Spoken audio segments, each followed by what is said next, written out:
आऊज़ु बिल्लाहि मिनश्शैतानिर्रजीम बिस्मिल्लाहिर्रहमानिर्रहीम रब्बि इश्रह ली सदरी व यस्सिर ली अमरी वहलुल उक़दतम मिन लिसानी यफ़क़हू क़ौली रब्बि ज़िदनी इल्मा अल्लाहुम्मा अरिनल हक़्क़ हक़्क़न वरज़ुक़ना इत्तिबाअ व अरिनल बातिला बातिलन वरज़ुक़ना इज्तिनाबा आमीन या रब्बल आलमीन।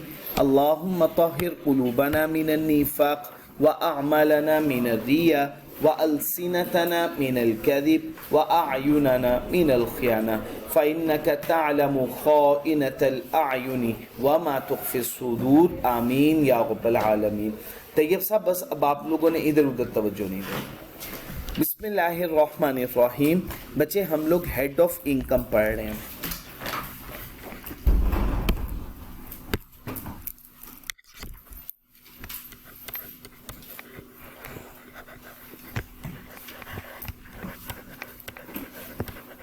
हेड्स ऑफ इनकम में बच्चे सबसे पहला हेड जो हम लोगों ने पढ़ा वो है सैलरी का।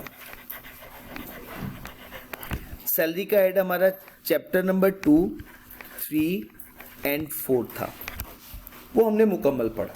हमने कहा अगर कोई एम्प्लॉयमेंट रिलेशनशिप की वजह से पैसे कमाता है उसको हम कहेंगे सैलरी, और वो टैक्सेबल होगा अंडर द हेड सैलरी में। फिर दूसरा हेड हम लोगों ने पढ़ा इनकम फ्रॉम प्रॉपर्टी।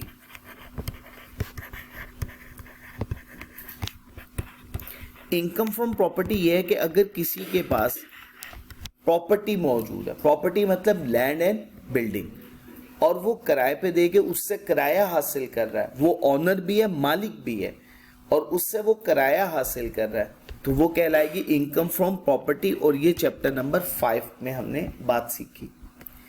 फिर उसके बाद बच्चे हम लोगों ने कैपिटल गेन पढ़ा।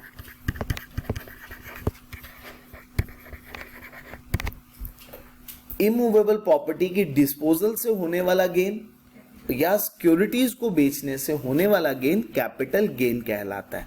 ये हमारा चैप्टर नंबर 6 था।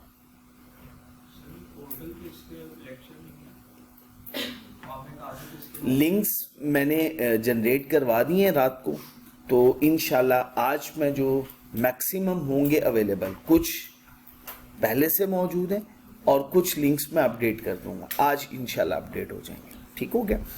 तो कैपिटल गेन, यहां तक बच्चे बात क्लियर होगी। आज से हम शुरू करने वाले हैं इनकम फ्रॉम अदर सोर्स।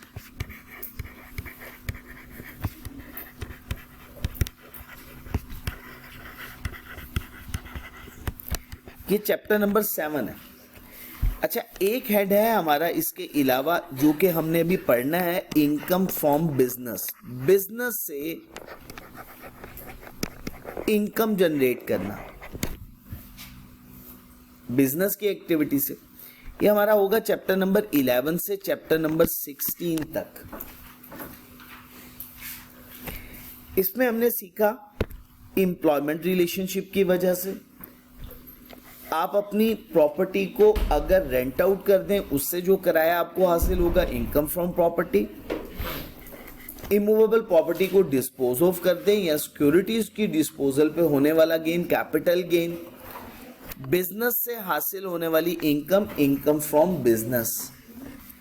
इसके अलावा इन 4 हेड के अलावा अगर चारों हेड्स में से किसी भी हेड की इनकम क्लासिफाई नहीं होती तो उसको हम क्लासिफाई करेंगे इनकम फ्रॉम अदर सोर्स।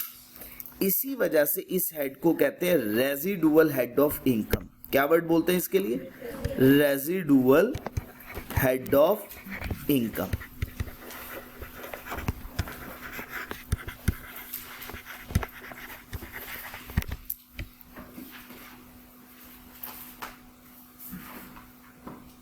ठीक हो गया? अच्छा, दूसरी बात बेसिस ऑफ चार्जेबिलिटी।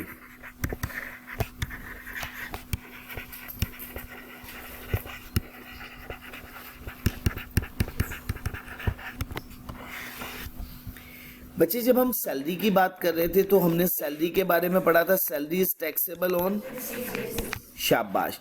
प्रॉपर्टी के लिए हमने वर्ड बोला अक्रूवल बेसिस। कैपिटल गेन पे आए तो तब भी हमने क्या वर्ड बोला? Accrual basis. आज हम बात करने वाले हैं income from other source, taxable on receipt basis, taxable on receipt basis. भूलेगा तो नहीं बच्चे? Income from other source is taxable on receipt basis. ठीक हो गया?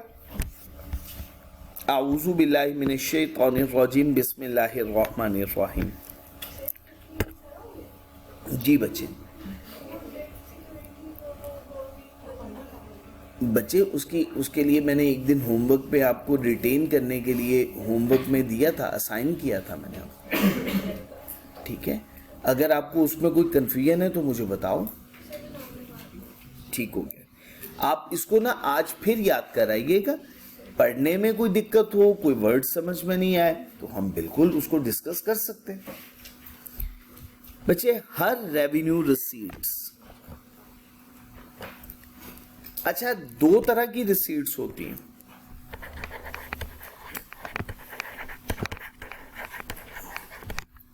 फर्स्ट वन रेवेन्यू रिसीट्स और second one capital receipts. Revenue receipts के लिए याद है जनरल रूल, टैक्सेबल, जनरली ये क्या होंगी? टैक्सेबल।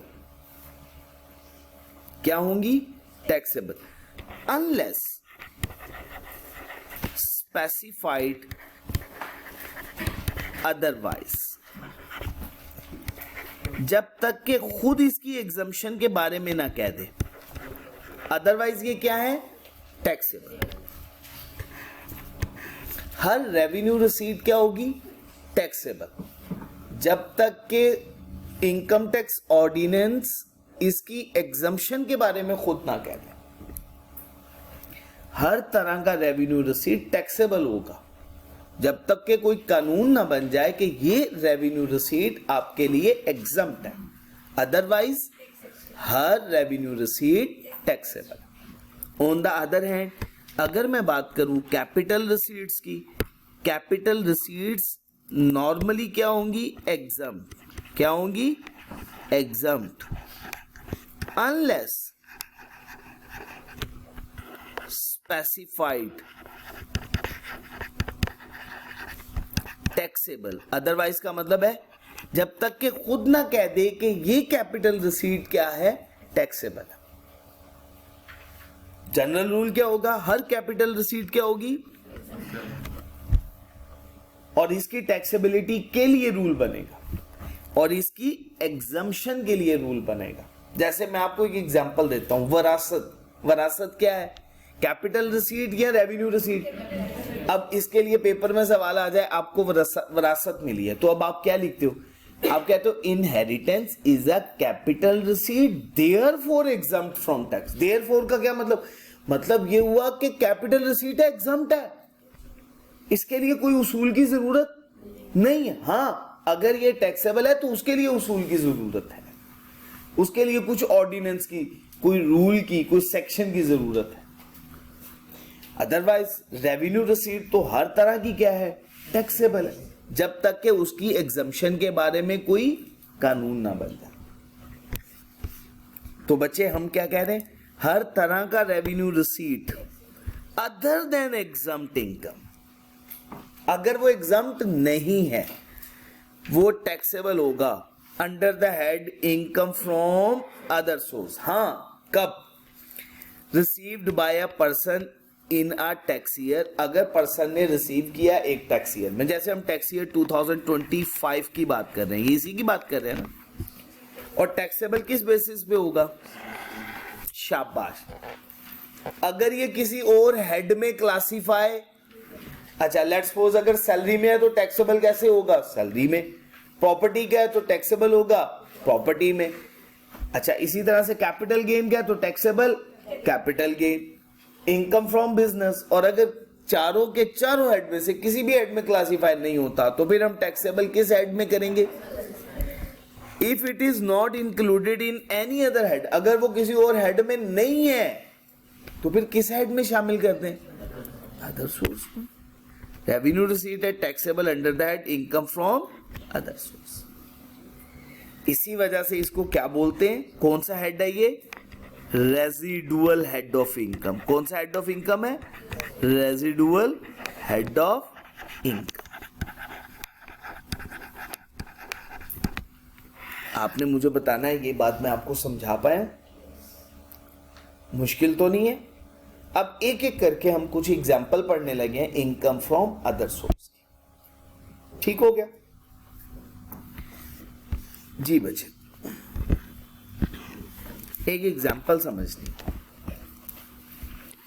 एक साहब हैं मिस्टर ए,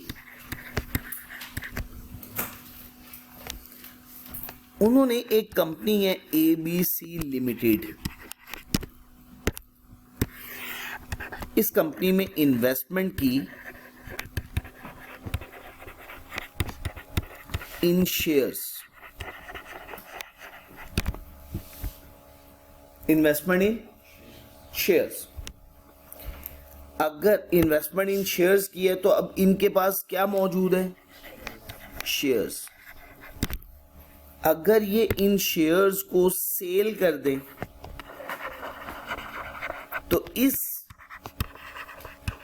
के डिस्पोजल पे होने वाला गेन टैक्सेबल होगा अंडर द हेड, शाबाश, कैपिटल गेन। एक्सीलेंट, बिल्कुल ठीक, बात क्लियर हो गई। अगर ये ABC लिमिटेड में मुलाजमत कर रहे हैं और मुलाजमत के वजह से इनको शेयर्स मिले, एम्प्लॉय शेयर। अच्छा, अब मैं सिंपल एग्जांपल ले रहा हूं, मुलाजिम नहीं है, इन्होंने ABC लिमिटेड कंपनी के शेयर्स खरीदे। उमर भाई ABC लिमिटेड कंपनी के क्या खरीद लिए, शेयर्स खरीद लिए। ABC लिमिटेड ने इन्हें इसका डिविडेंड पे किया। क्या पे किया, डिविडेंड। इसके अगेंस्ट क्या पे किया, डिविडेंड। दानियाल साहब, सैलरी में हमने डिविडेंड के बारे में कोई रूल पढ़ा नहीं। दूसरे नंबर पे, क्या प्रॉपर्टी में है डिविडेंड का, नहीं, प्रॉपर्टी में तो क्लासिफाई नहीं हो सकता।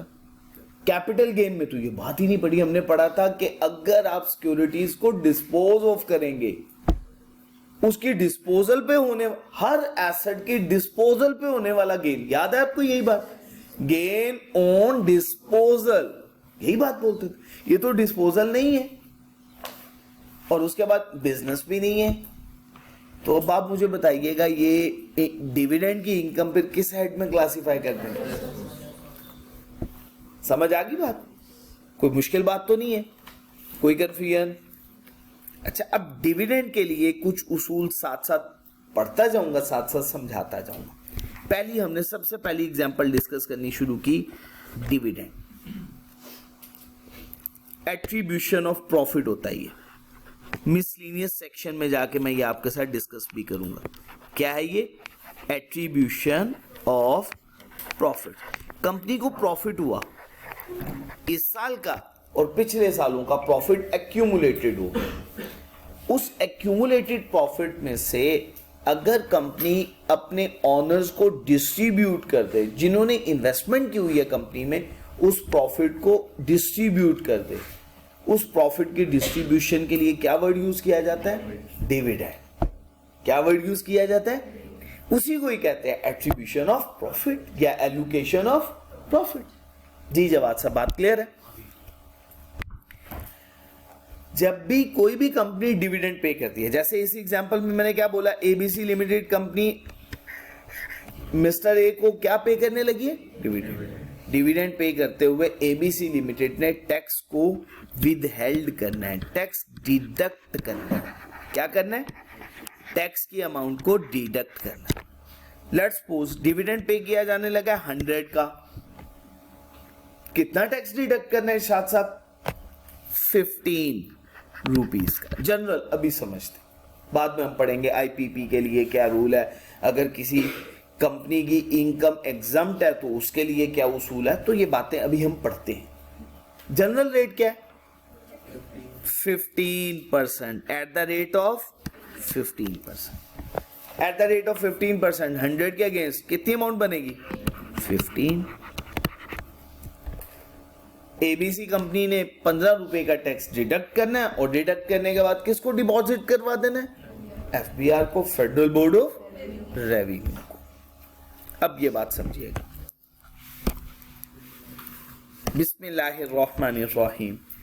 Tax is required to be deducted. आपने क्या डिडक्ट करना है? टैक्स।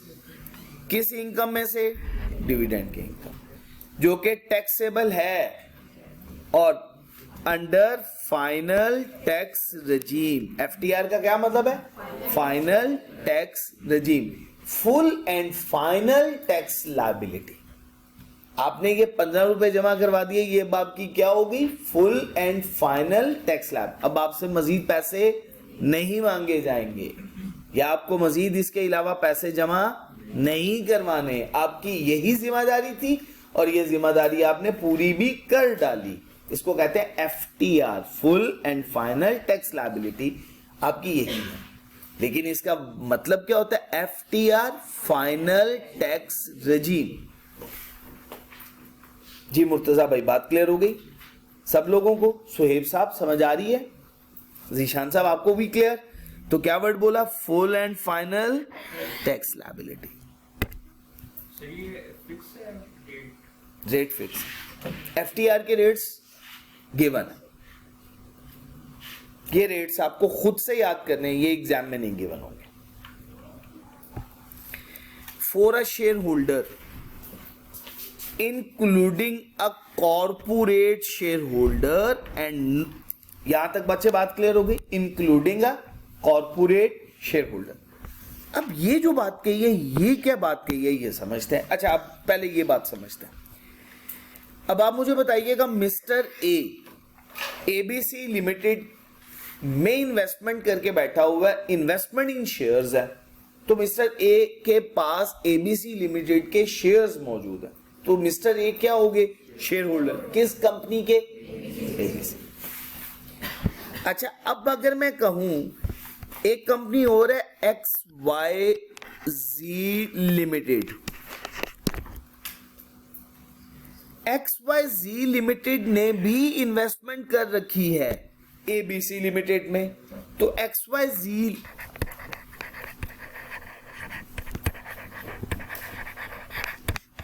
इन्वेस्टमेंट इन शेयर्स, शेयर्स XYZ लिमिटेड के पास भी हैं। किस कंपनी के? तो इसका मतलब क्या हुआ? XYZ लिमिटेड भी एबीसी लिमिटेड की क्या है? शाबाश, एक्सीलेंट। अब तवज्जो से बताना है मुझे बताएं ये कंपनी है या नहीं है? कंपनी के लिए वर्ड कॉर्पोरेट यूज करते हैं। अब आप मुझे बताएं ये कंपनी किसी दूसरी कंपनी की क्या हो गई? तो इसे कहते हैं कॉर्पोरेट शेयर होल्डर। एक कंपनी दूसरी कंपनी की क्या है? Share holder. अच्छा, अब अगर एबीसी लिमिटेड ने डिविडेंड XYZ को भी पे किया और 100 का ही पे किया, तो आप मुझे बताइएगा इस कॉर्पोरेट शेयर होल्डर की इस इनकम में से कितना टैक्स डिडक्ट होगा? 15% ही।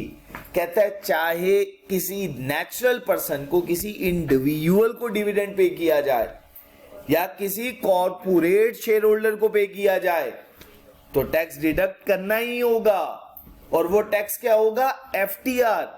इंडिविजुअल के लिए भी एफटीआर, कॉर्पोरेट शेयर होल्डर के लिए भी एफटीआर ही है, full and final tax liability. बात समझा पाया हूं? दोनों के लिए क्या हुआ? FTR, full and final tax liability. अच्छा, अब एक और बात, जो एफटीआर की इनकम हो उसके अगेंस्ट किसी भी तरह का कोई भी एक्सपेंस आप डिडक्ट नहीं कर सकते। No deductions are allowed against the FTR income. कोई भी डिडक्शन एफटीआर की इनकम के अगेंस्ट अलाउ नहीं होगी। फैजान साहब बात समझ में आई है? एफटीआर की इनकम के अगेंस्ट किसी भी तरह की कोई डिडक्शन अलाउ नहीं होगी। अब ये बात समझते हैं, नो एक्सपेंस या deduction is allowed from such कौन सी, किसकी बात कर रहा था?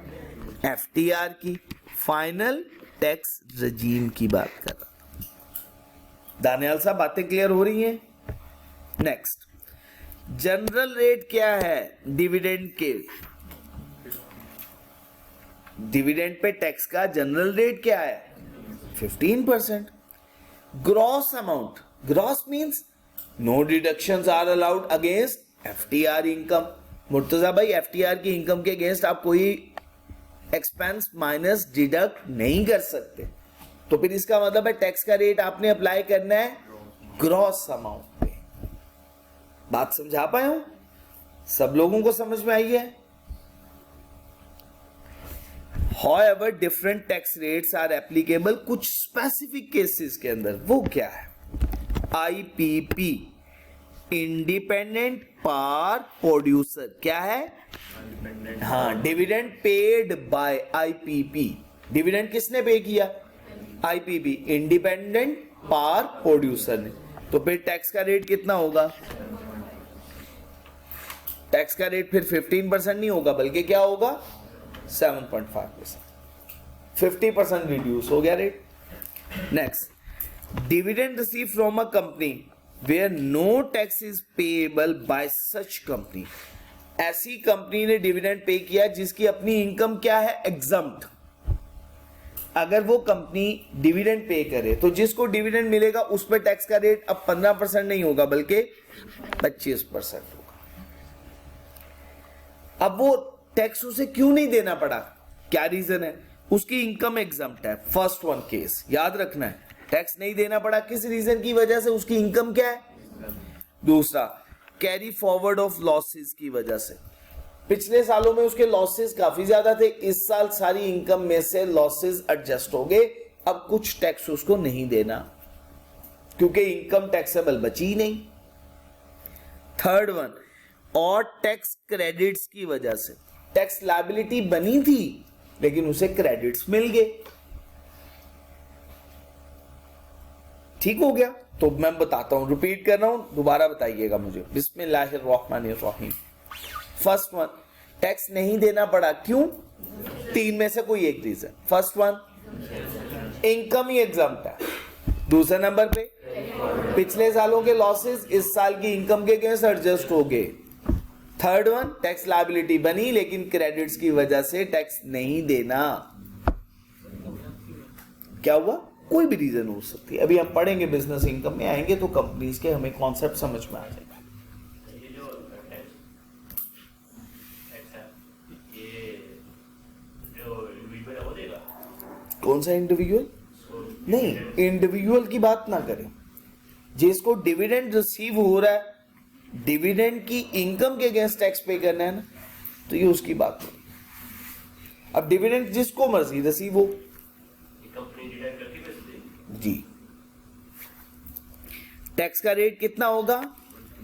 रिपीट करें, जनरल टैक्स का रेट कितना है डिविडेंड पे? शाबाश. IPP अगर डिविडेंड पे करे, अगर कंपनी की इनकम एग्जम्प्ट है या उसको कोई भी टैक्स सबमिट नहीं करवाना, तो डिविडेंड रिसीव्ड फ्रॉम, डिविडेंड किससे रिसीव किया जा रहा है या डिविडेंड कौन पे कर रहा है? SPV. क्या है? SPV, special purpose vehicle. Discuss करेंगे. चैप्टर नंबर 8 है हमारा, टैक्स क्रेडिट्स पे डिटेल डिस्कशन करेंगे इंशाल्लाह. ठीक हो गया जी. SPV, special purpose vehicle. ठीक हो गया. डिविडेंड कौन पे कर रहा है? Special purpose vehicle. Dividend received from या डिविडेंड पेड बाय SPV. अच्छा, अगर रियल एस्टेट इन्वेस्टमेंट ट्रस्ट है, REIT, REIT, real estate investment trust, तो फिर रेट कितना होगा? और बाकी तमाम केसेस में 35%. बाकी तमाम केसेस में 35%. स्पेशल पर्पस व्हीकल, ये कुछ खास किस्म के इदारे होते हैं. उसमें से एक एग्जांपल मैं आपके साथ डिस्कस करता हूं.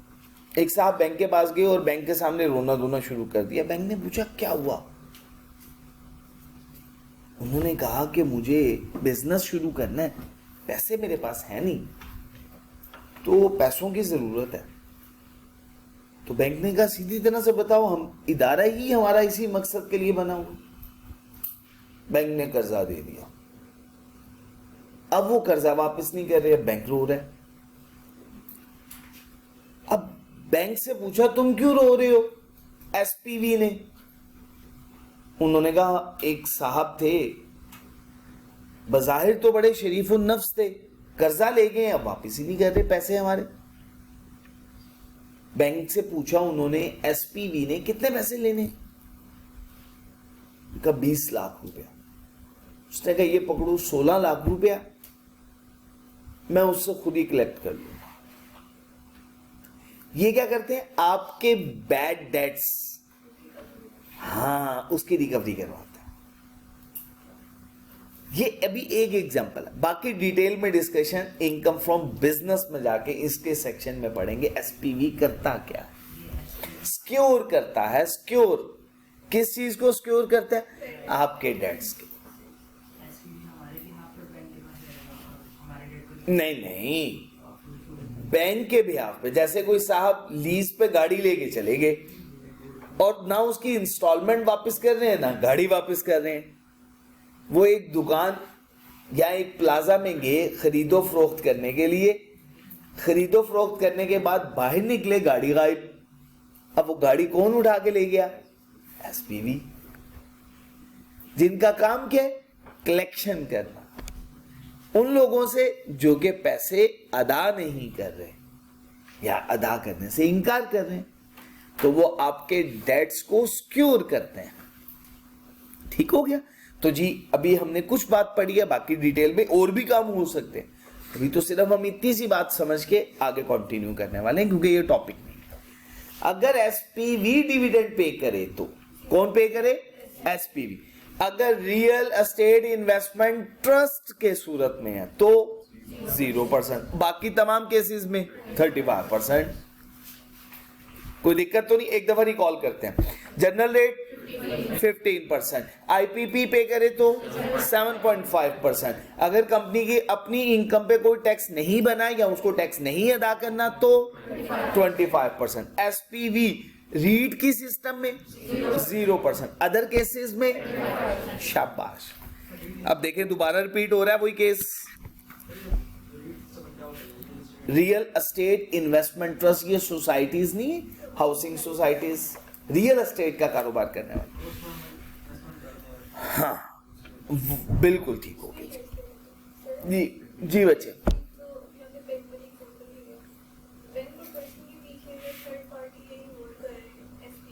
बच्चे अगर हम वेट कर लें तो बिजनेस के सेक्शन में जाके पूरा फ्लो बना के समझाऊंगा।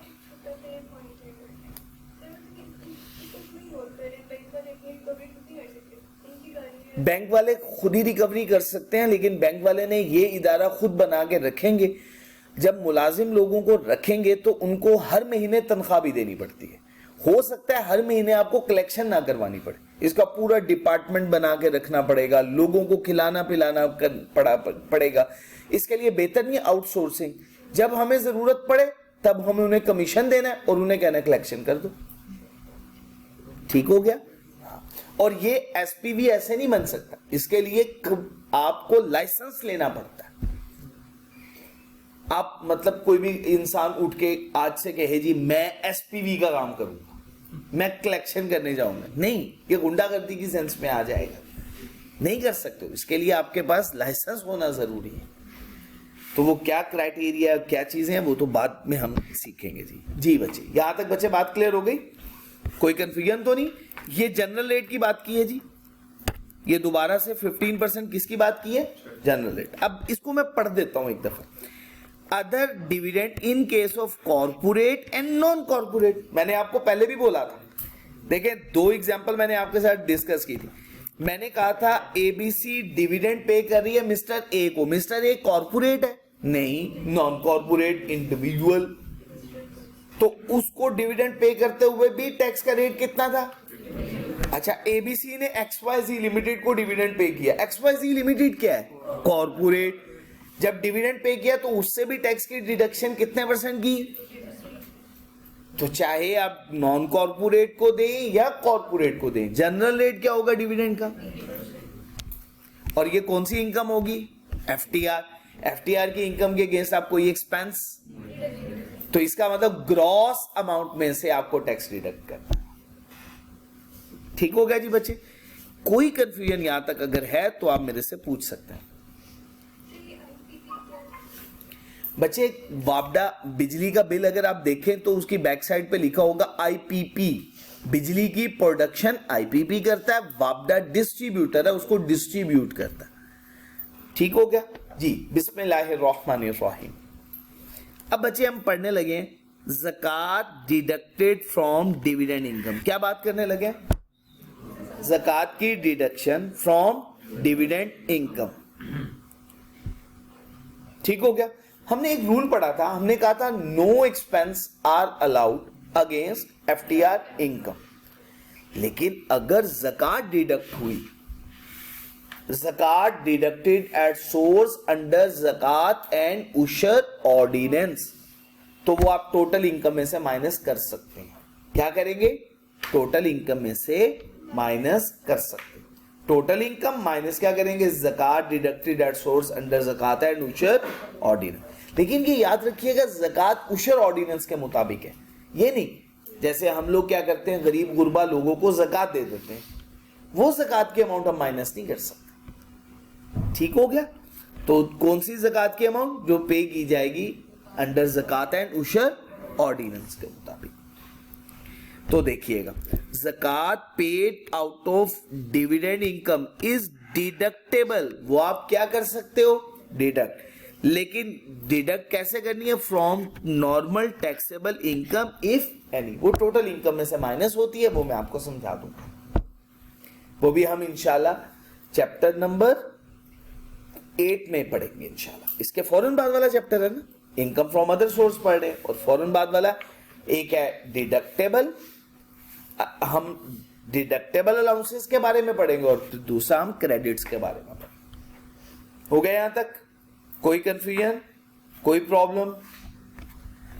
एक सिंपल सी एग्जाम्पल है, इसको आप लोगों ने मेरे साथ अच्छे तरीके से समझना है। Incorrect tax deduction from dividend income. In case of incorrect tax deduction by a withholding agent, any excess या short deduction shall be adjusted accordingly from normal tax liability. अब ये केस की जरूरत क्यों पेश आई? अब इस बात को पहले समझेंगे, फिर ये केस समझ में आएगा। एफटीआर के लिए मैंने क्या वर्ड बोला? Full and final tax liability. इसके बाद आपको कोई मजीद टैक्स सबमिट, कोई लायबिलिटी नहीं है आपकी। इनकम टैक्स ऑर्डिनेंस ने कहा हो ठहरो मेरी बात सुनो, टैक्स का रेट है 15%। गलती से अगर आपने कम रेट लगा दिया या ज्यादा रेट लगा दिया, ये तो आपने गलत रेट लगाया। अगर गलत रेट लगाया तो फिर उसकी एडजस्टमेंट अगर बनती हुई तो वो करेंगे आप। समझ आई बात की?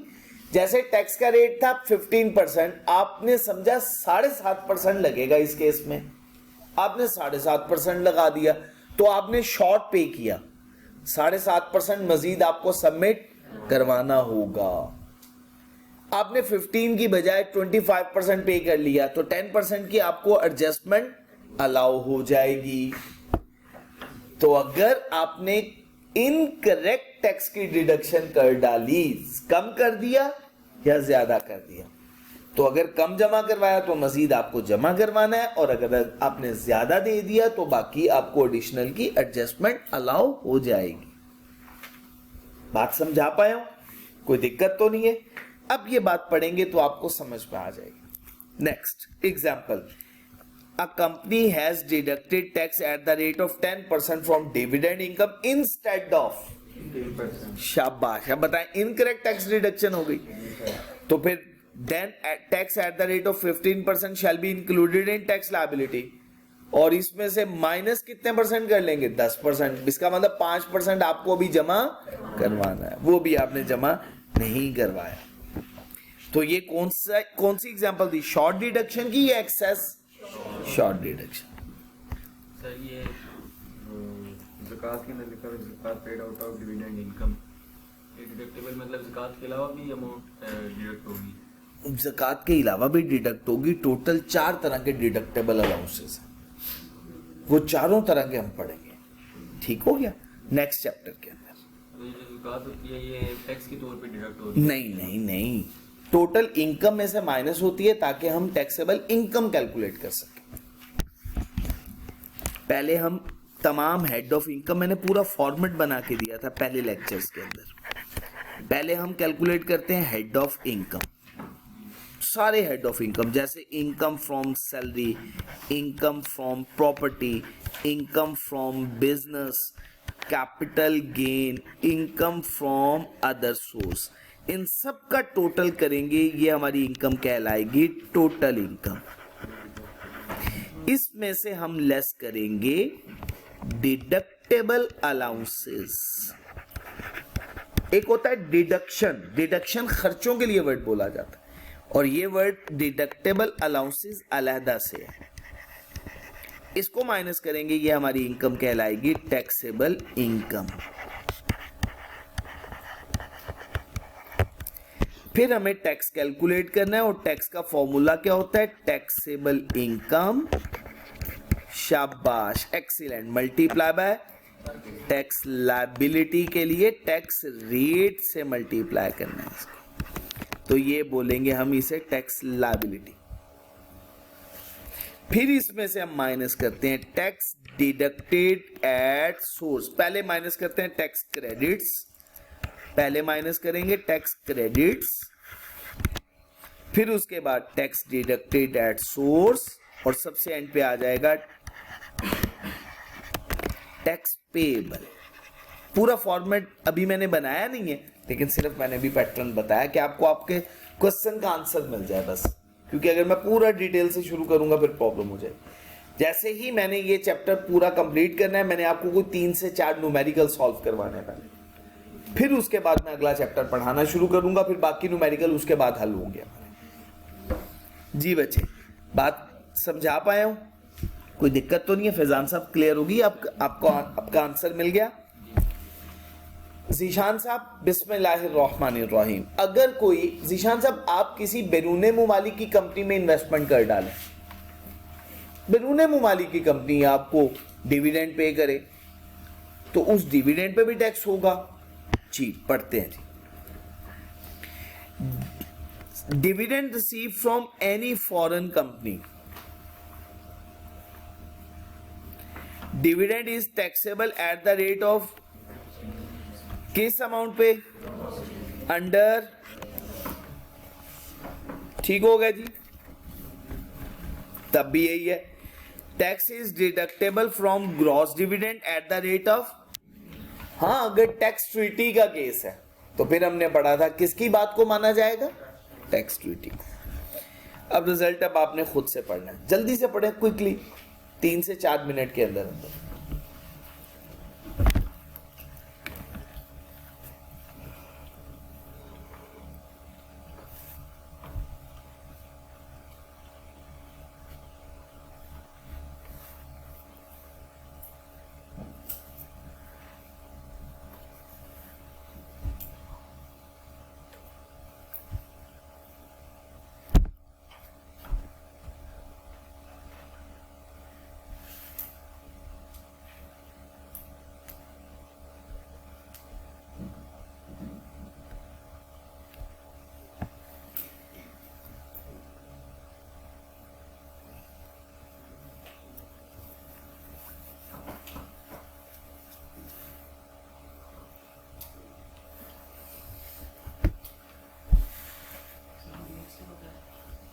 रिबेट क्रेडिट्स के लिए वर्ड यूज करते हैं, रिबेट या क्रेडिट एक ही बात है जी।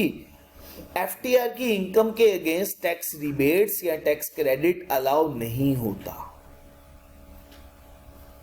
एफटीआर की इनकम के अगेंस्ट टैक्स रिबेट या क्रेडिट अलाउ नहीं होता। इसकी सिर्फ 2 एक्सेप्शंस हैं, बिजनेस के इनकम में पड़ेंगे ये, लॉसेस के चैप्टर।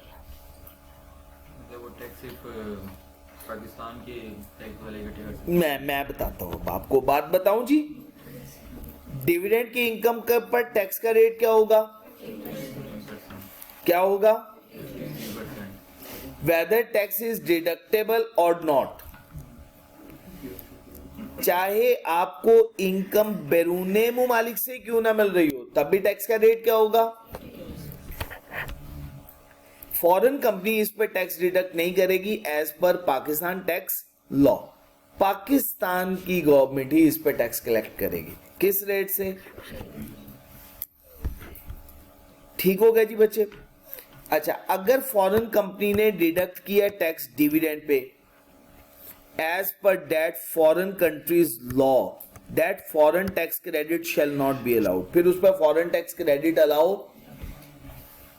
नहीं होगा, क्योंकि वो कौन सी इनकम है? एफटीआर। तो एफटीआर की इनकम के अगेंस्ट टैक्स क्रेडिट अलाउ नहीं होगा पाकिस्तान के अंदर।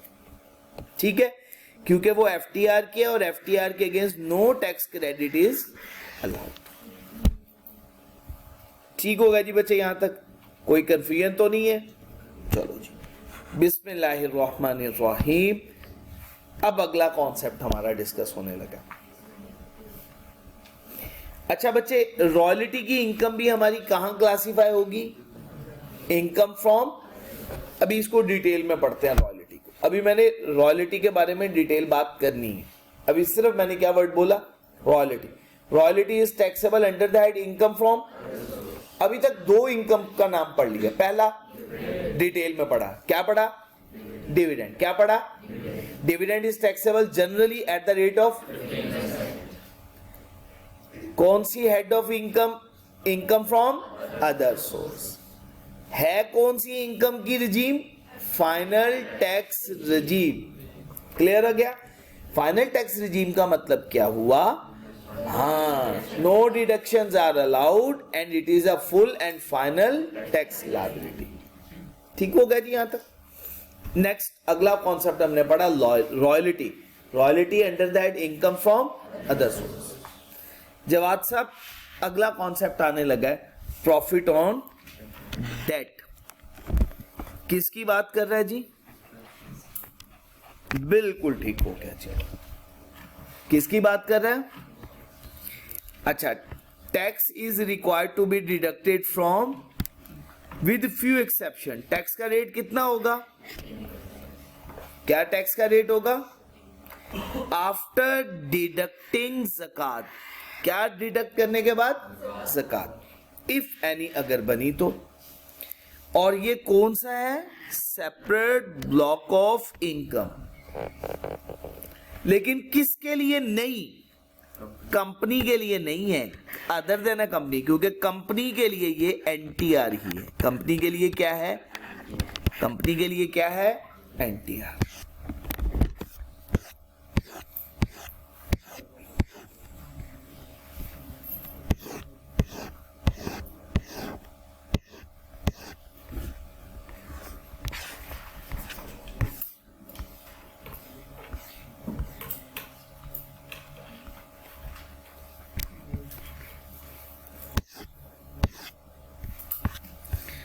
जी बच्चे, मैं आप लोगों के सामने पहले एक छोटा सा फ्लो बना देता हूं, फिर उसके बाद बात करते हैं जी हम।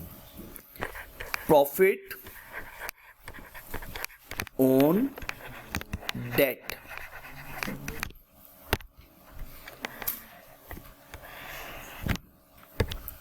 फर्स्ट वन कंपनी,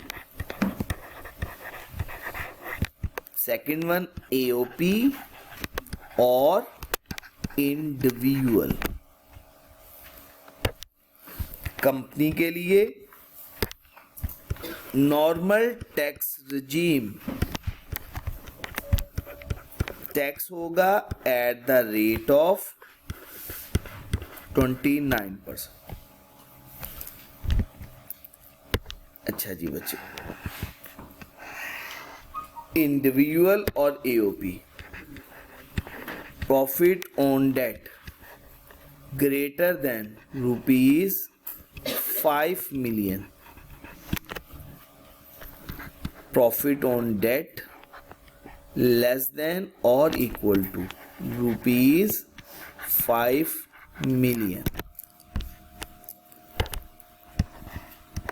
अभी मैंने कुछ एक्सेप्शंस हैं इसकी, नेशनल सेविंग सर्टिफिकेट्स कुछ और, वो भी मैं पढ़ देता हूँ, वो इसमें इंक्लूड नहीं कर रहा हूँ। इसके केस में होगी फाइनल टैक्स रजीम और रेट होगा 15%, और इस केस में होगी एनटीआर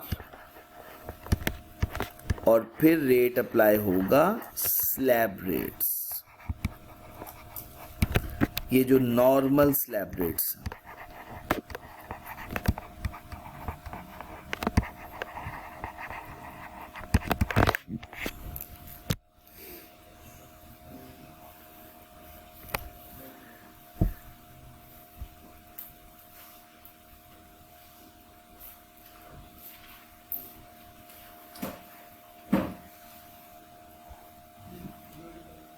प्रॉफिट ऑन डेट,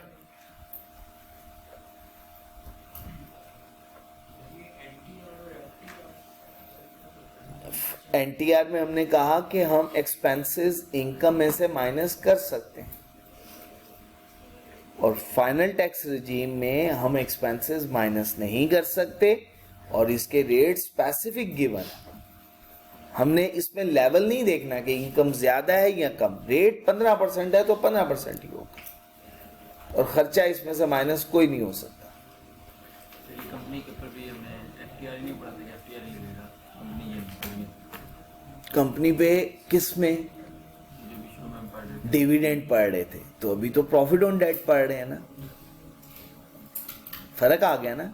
अभी हम क्या पढ़ रहे हैं, तो डिविडेंड के केस में क्या पढ़ा था कि चाहे इंडिविजुअल हो, चाहे एओपी हो, चाहे कंपनी हो, डिविडेंड सबके लिए एफटीआर है और रेट क्या होगा 15%। यही तो फर्क है, हमें जानना है ये फर्क।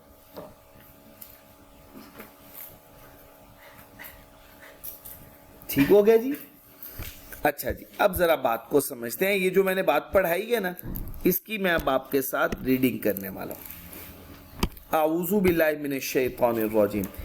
कंपनी के लिए नॉर्मल कॉर्पोरेट टैक्स रेट क्या रेट होगा बच्चे, यही बात लिखवाई है मैंने आपको। इंडिविजुअल और एओपी के लिए profit on date does not exceed rupees, does not exceed का क्या मतलब हुआ, ओहो मैंने गलती कर दी है, मैंने एफटीआर का वर्ड यूज कर दिया, ये सेपरेट ब्लॉक ऑफ इनकम था। इन्ना लिल्लाहि व इन्ना इलैहि राजिऊन। ये बच्चे ठीक कर लीजिएगा, ये मेरे से गलती हो गई है। इसको हम ये भी कह सकते हैं प्रॉफिट ऑन डेट। क्या वर्ड है, profit on date does not exceed ₹5 million. एक ही बात है ना, लेस देन और इक्वल टू या डज नॉट एक्सीड। जी बच्चे, अगर इंडिविजुअल और एओपी है, profit on date does not exceed 5 million, तो क्या होगा बच्चे, separate block of income, rate क्या होगा, ठीक हो गया। अच्छा, अगर 5 मिलियन से ज्यादा हो, एक्सीड्स है अब वर्ड, क्या है एक्सीड्स, तो फिर क्या होगा एनटीआर, नॉर्मल टैक्स रजीम। बात समझा पाया हूं, मुश्किल तो नहीं है, चीजें फर्क समझ में आ रहा है ना। हमने कहा था डिविडेंड के केस में चाहे इंडिविजुअल हो, एओपी हो, कॉर्पोरेट हो, टैक्स का रेट क्या होगा 15%, और है भी क्या FTR. But profit on debt के केस में फर्क है। तो अब जरा प्रॉफिट ऑन डेट के बारे में अब हम जानने लगे। प्रॉफिट ऑन डेट कहते किसे हैं जी, उसकी डेफिनेशन आ गई। वेदर पेएबल और रिसीवेबल, मतलब क्या है, मींस कोई भी प्रॉफिट, रिटर्न, सूद, डिस्काउंट, प्रीमियम या कोई भी अमाउंट, मतलब कोई नाम भी रख लो तुम, यही कहने का मतलब हुआ ना। हम अपने आप को यूफीमाइज करते हैं, इनकम टैक्स ऑर्डिनेंस ने जो भी नाम कहता तुम कोई भी नाम रख लो, है क्या प्रॉफिट ऑन डेट, नाम बदल लो, रेंट कर दो, टाइम वैल्यू ऑफ मनी बोल दो, डिस्काउंट बोल दो, कुछ भी बोल दो, जो मर्जी नाम रख लो, है क्या? ओइंग अंडर अ डेट, किसकी सिचुएशन में? डेट इंस्ट्रूमेंट की वजह से। Other than a return on capital, हाँ इक्विटी पे रिटर्न नहीं होना चाहिए। इक्विटी का रिटर्न क्या कहलाएगा? डिविडेंड। लेकिन डेट का रिटर्न वो किसी भी नाम से पुकारो, सूद। दूसरे नंबर पे कोई भी सर्विस फी या other charge in respect of debt. IAS 23 पढ़ते ना, बोरोइंग कॉस्ट, उसमें वो कहता है कमीशन, आपको कमीशन देना पड़ा बोरो करते हुए, तो वो भी आपको सर्विस चार्जेस पे करने पड़े उधार लेते हुए, वो भी किसकी डेफिनेशन में फॉल कर जाएगा? Profit on debt. Including any fee charge incurred in respect of credit facility. सही होगा जी बच्चे, यहां तक कोई दिक्कत तो नहीं है? तो ये डेफिनेशन पढ़ ली। अब जरा कुछ चीजें समझिएगा। ये बात क्या है? The following interest incomes are covered in specific provision. क्या मतलब हुआ? आपने ये जो बातें पढ़ी हैं, ये जो रेट्स पढ़े हैं, ये वाले रेट ऊपर वालों पे अप्लाई नहीं होने। वो कौन सी प्रोविजन है? वो स्पेसिफिक प्रोविजन, उन पे सेपरेट रेट्स। अब हम पढ़ने लगे। Profit on certificates under national saving scheme including defence saving certificates और पोस्ट ऑफिस सेविंग अकाउंट। अब ये नाम है, बस आपको याद करने। Bank profit including profit and loss sharing account, profit on certificate debentures including term finance certificate, certificate of investment issued by a company या फाइनेंशियल इंस्टीट्यूशन, या profit on securities issued by federal government, provincial government या local government, जैसे कि Pakistan investment bonds, इसे कहते हैं PIBs। इसके specific provisions हैं, वो हम पढ़ेंगे जी। Tax rates applicable on above interest income, वो ये है जी बच्चे। ठीक हो गया जी बच्चे यहां तक? अब आते हैं जी कुछ एक्सेप्शंस की तरफ। जो नॉर्मल स्लैब रेट्स आपने पढ़ी हुई हैं, वो स्लैब रेट्स इन पे अप्लाई नहीं होनी, ये स्पेसिफिक प्रोविजंस हैं। अच्छा, अब ये स्पेसिफिक प्रोविजंस हैं, तो इस पे क्या रूल अप्लाई होना है? ये अप्लाई होना है जो हमने अभी पढ़ा, ये वाला। अच्छा, इसकी कोई एक्सेप्शन भी है? जी बिल्कुल है इसकी एक्सेप्शन। जिस पे ये रेट्स अप्लाई नहीं होने वो ये है। ये बात होने लगी। Interest income on Behbood saving certificates. कौन से? Interest income on Behbood saving certificates, pensioners benefit account या शुहदा फैमिली वेलफेयर अकाउंट। 3 नाम याद रखने हैं। पहला नाम क्या है? बहबूद सेविंग, दूसरा पेंशनर्स, और third one Shuhada family welfare account. वो टैक्सेबल नहीं है। क्या नहीं है? टैक्सेबल। इसका मतलब टैक्स ही नहीं लगना। नहीं नहीं नहीं, ये नहीं कह रहा। सेपरेट ब्लॉक में नहीं है। कैसे टैक्सेबल होगा फिर ये? NTR। तो आप इसके लिए 2 तरह का सेंटेंस बोल सकते हो। क्या कह सकते हो? इज टैक्सेबल एज NTR, ये लिख लो वर्ड, या टैक्सेबल अंडर NTR, ये सेंटेंस लिख लो, या is not taxable under separate block of income. बच्चे बात क्लियर हो गई? ये आगे ये ना याद कर लेना बड़ी मुश्किल से रट्टा लगा लगा के। इसमें वो कहता क्या है? इस मैं अभी बता देता हूं, इस चैप्टर में हम जाके पढ़ेंगे। अली भाई कहता है कि इसमें टैक्स का रेट मैक्सिमम 5% हो सकता है। अगर टैक्स का रेट 5% से ज्यादा हुआ तो टैक्स फिर मैक्सिमम किस रेट से लागू करना है आपने? इससे ज्यादा से अप्लाई, जितना एक्सेस होगा वो सारा क्रेडिट मिल जाएगा। बाकी हम चैप्टर जब पढ़ेंगे, वो रूल पढ़ेंगे, सीखेंगे, तो उसकी कैलकुलेशन भी समझेंगे। सब लोगों को बात क्लियर हो गई? इंटरेस्ट की इनकम एग्जम्प्ट है कुछ खास किस्म के केसेस में। बड़ी इंपॉर्टेंट बात करने लगा। इंटरेस्ट की इनकम क्या है? एग्जाम। अभी तक 3 रूल पढ़े हैं, तीसरा पढ़ रहे हैं। पहला डिविडेंड, दूसरा royalty, third one profit on debt. Profit on debt की पहले डेफिनेशन सीखी, फिर उसके बाद कहा कंपनी के केस में नॉर्मल टैक्स रिजीम 29% रेट होगा।